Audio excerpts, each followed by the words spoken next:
O RubyMine ficou grátis para uso não comercial e talvez você se pergunte se vale a pena você trocar o VS Code que você utiliza para desenvolver seus projetos Rails pelo RubyMine. E é justamente isso que a gente vai entender aqui no vídeo de hoje. Eu utilizo o VS Code há vários anos, desde quando o VS Code surgiu. Eu já utilizei o RubyMine lá no início, né, quando eu comecei lá no meu estágio, mas nunca mais utilizei o RubyMine e a gente vai entender um pouco mais como ele funciona, então a gente vai testar aqui juntos a estrutura de instalação, você vai ver como é simples, e também como que você pode configurar. Vou comparar meu projeto e a gente vai falar um pouquinho mais sobre o setup. Antes de mais nada, você precisa entrar aqui no site da JetBrains, tá? Ou RubyMine, que está aqui como uso gratuito não comercial, e você vai clicar aqui em baixar. Eu estou utilizando um Mac, se você estiver utilizando o Linux, o Windows, de repente, não tem problema. Existem versões para todas as tecnologias, né? Todas as plataformas, aliás, né? Então eu vou baixar aqui a versão do Apple Silicon, mas se você estiver utilizando outro sistema não tem problema. Inclusive, enquanto ele baixa, deixa eu explicar uma coisa. Eu utilizo o Mac, porque às vezes as pessoas podem se perguntar, realmente será que faz sentido utilizar macOS?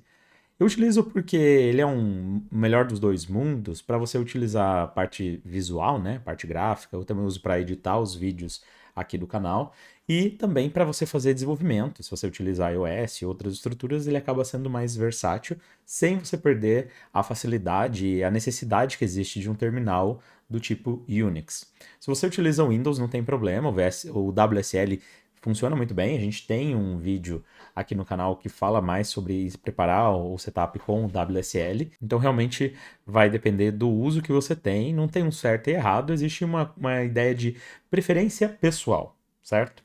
Eu utilizo aqui dentro do meu setup do VS Code atualmente o ZSH, né? Então tem o O mais ZSH, né? Que para deixar mais colorido, dar esses recursos visuais que são necessários.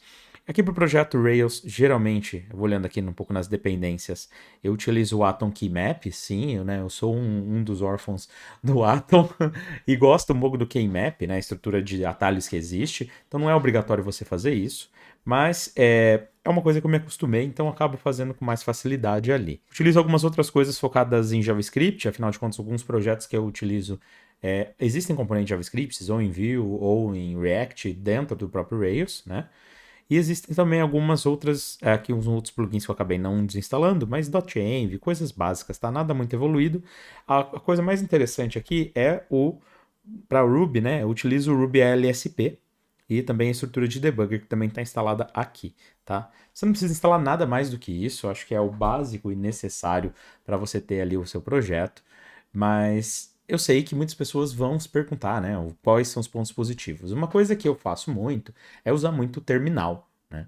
Então, por fim das contas, pro VS Code isso faz muita diferença, porque ele é simples, ele é leve, ele é funcional, ele tem um terminal integrado, igual a gente utiliza aqui nos vídeos, e eu acabo fazendo esse uso ou de um terminal paralelo, se eu preciso de mais detalhes, mais espaço em janela, ou uma coisa simples ali no VS Code, já starto ali utilizando o próprio terminal. Agora que ele já baixou, a gente vai dar 2 cliques aqui para instalar. Obviamente vai variar um pouquinho de cada plataforma que você esteja utilizando, mas aqui no caso é só arrastar, né? Quando você está utilizando o Mac. Se você estiver usando o Windows ou o Linux, acaba sendo um pouquinho diferente, mas nada muito diferente disso, né? Você vai seguir o assistente, você vai fazer a instalação. E agora nós podemos então iniciar o comando. Digitar aqui RubyMine e a partir daqui nós abrimos ele pela primeira vez. A primeira coisa que você tem que fazer, obviamente, é aceitar aqui os termos. Então, quando abrir, você pode ou não importar seguindo as configurações, né? E aqui eu optei por fazer essa vinculação a partir do VS Code. Então, ele já vê para mim a questão dos keymaps, ele vai sugerir um keymap baseado no VS Code, que é bem parecido, né, com o Atom em algum nível, porque ele é herdado. E aqui tem a questão dos plugins, que dá para você optar o que você quer instalar e o que você não vai instalar. Por padrão, ó, ele tem esses built-in, que são vários itens aqui que ele detectou, né, do VS Code. Então é SLint, Gitgraph, que é uma estrutura que eu uso, geralmente Gitlens, né, para poder detectar quem mudou cada arquivo, né.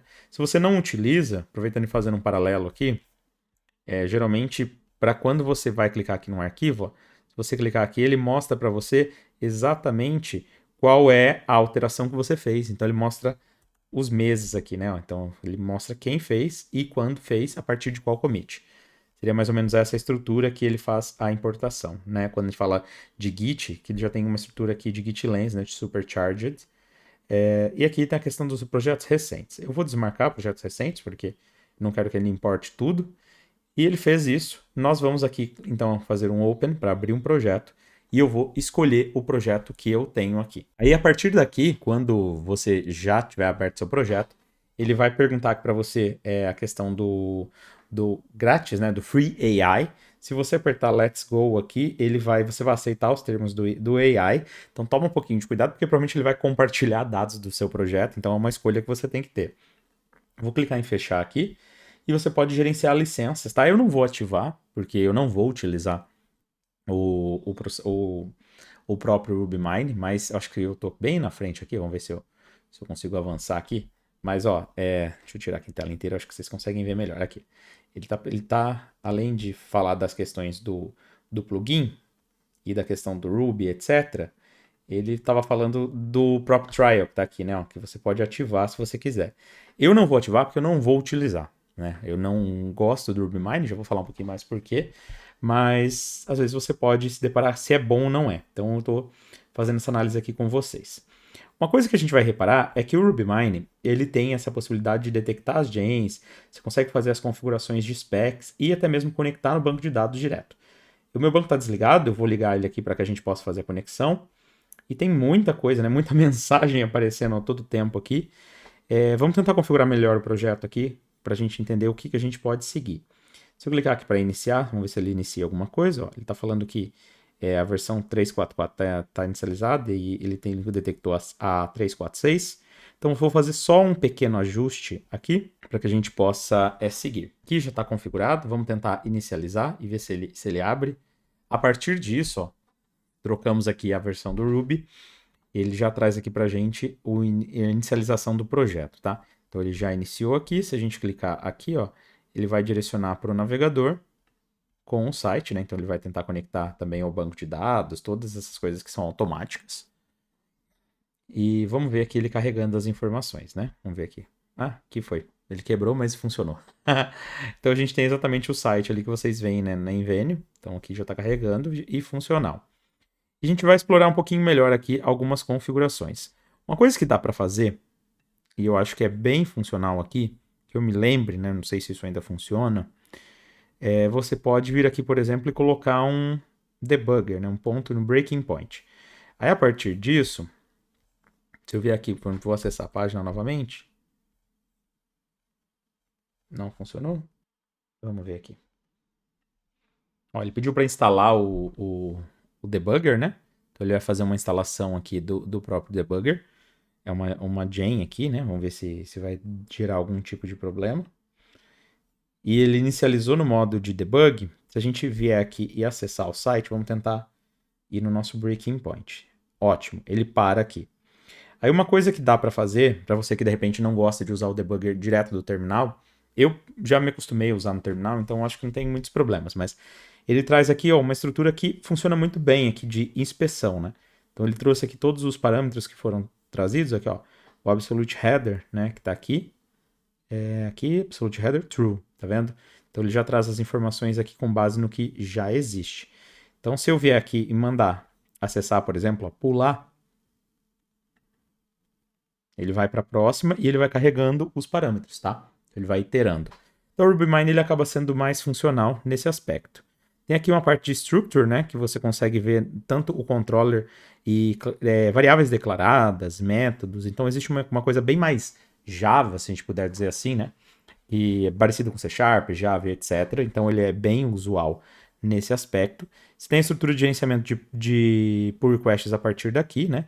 Então você consegue gerenciar commits, estruturas que você pode commitar aqui perto da interface. É parecido com o que a gente tem, por exemplo, no VS Code, mas não é exatamente igual. Então ele é um pouquinho diferente. Tem um terminal aqui integrado, que eu estava procurando onde estava, e está aqui.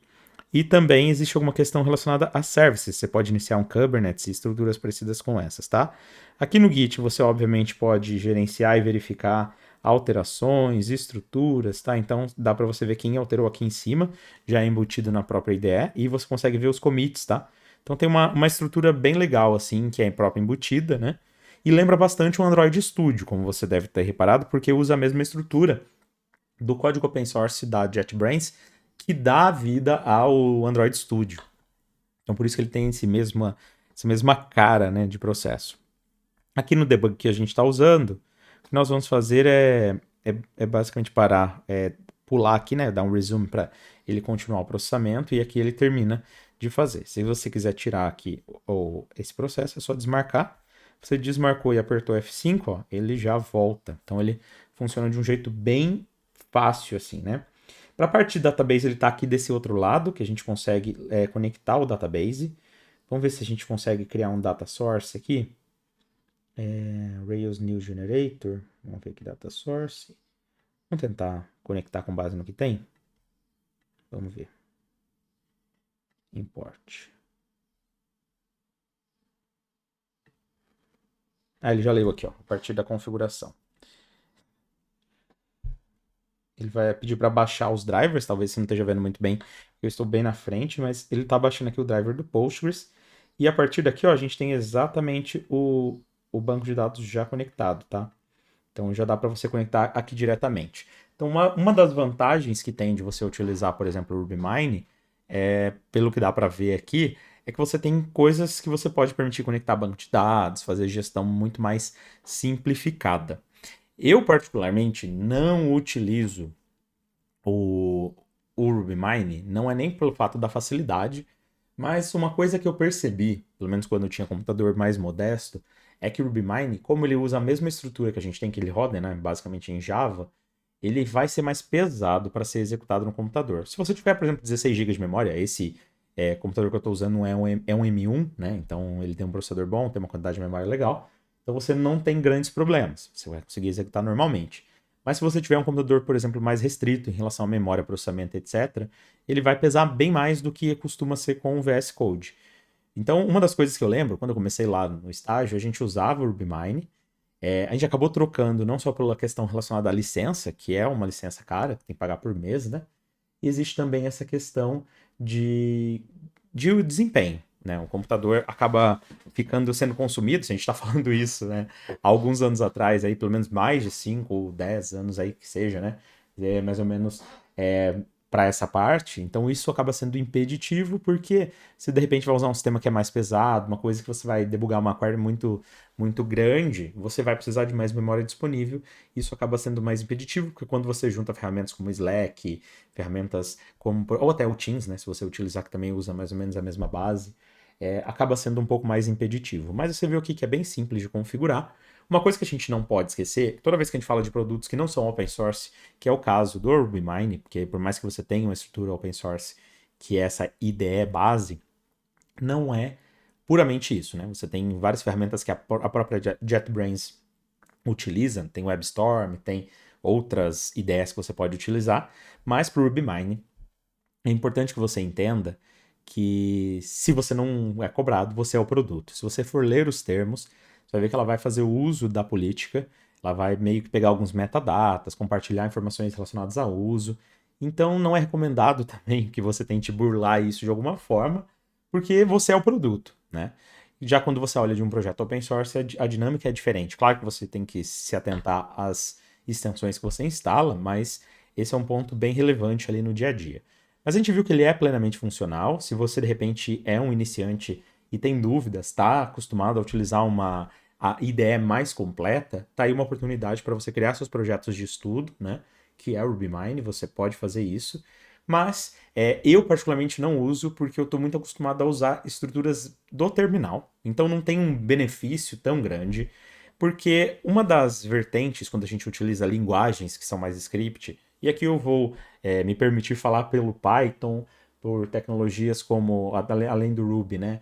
Outras coisas que são muito orientadas a essa linha, PHP e etc., você vai perceber que é muito comum que a gente escreva em um editor simples, a gente se preocupa muito mais com autocompletes, que tem ali os plugins que a gente viu que dá para usar dentro do VS Code, e a partir dali você utiliza um conjunto que é um terminal para você testar a tua aplicação. Então você roda comandos, faz processos, você não usa tanto processo integrado, se você for ver isso para a parte como C Sharp, Delphi ou qualquer outra coisa, é muito decisivo. Mas aqui no caso do RubyMine, então se você vem dessas tecnologias, isso pode ser um diferencial para você.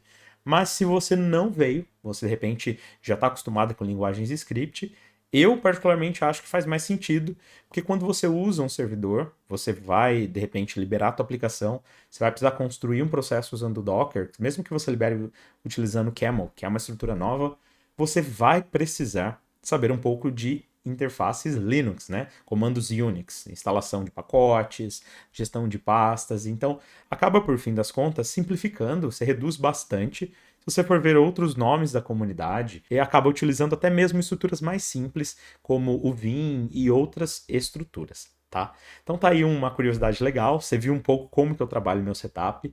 Eu sempre utilizo temas que são dark, não necessariamente light. E depois você conta aí pra gente se você utiliza também o tema dark igual eu utilizo, ou se você é diferente e prefere utilizar um tema light. Eu, das pessoas que eu conheço, desenvolvedores, não conheço pessoas que gostam de utilizar temas light, né? Que com fundo branco, letras geralmente em preto ou em tons mais escuros. É difícil, né? Mas se você for uma das exceções, conta aí pra gente. Provavelmente os outros desenvolvedores também querem saber se você faz isso. Mas é um pouco disso, né? Que é o setup. Você veja que é um setup simples, não tem grandes coisas. O mais importante é um terminal, um editor que esteja bem configurado. Se você optar por utilizar o RubyMine, com certeza vai ser um benefício e tanto ali para simplificar o seu conhecimento. Mas aí a minha recomendação é, seja além da IDE e faça uma configuração que permita com que você conheça mais sobre a linguagem. Afinal de contas, a IDE ajuda, mas com um valor que a JetBrains está cobrando é impeditivo. Espero que você tenha gostado desse vídeo. Se você gostou, não esquece do seu like e manda de repente para aquele seu amigo ou amiga que também quer conhecer um pouco mais sobre o Mine, mas não quer instalar na sua máquina.